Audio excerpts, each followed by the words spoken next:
আজকে গেলাম একটু চিত্রালী মার্কেট, অর্থাৎ খুলনার চিত্রালী মার্কেটে আজকে একটু কাঁচা বাজার কেনার জন্য গেলাম।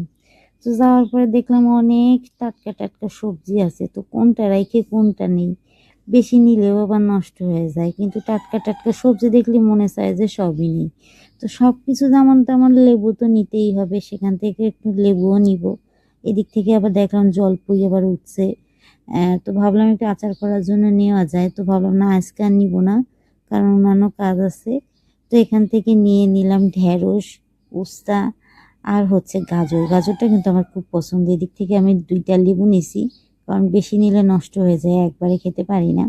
যেহেতু আবারও 2 দিন বাদে 1 দিন বাদে আসা লাগে, তো ডেলি ডেলি হচ্ছে নিয়ে নষ্ট না করে যেদিনকে আসবো সেদিনকে অল্প অল্প করে নিয়ে যাই।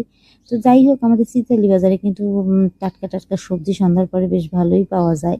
সকালবেলা আসলেও পাওয়া যায়, কিন্তু সকালবেলা খুব একটা সময় করে আসতে পারি না, এই জন্যই সন্ধ্যার পরে আইসে টুকটাক টুকটাক যা লাগে কিনে নিয়ে যাই। তো আজকেও সেই জন্যই কোনো ব্যতিক্রম হলো না, নিয়ে গেলাম যা যা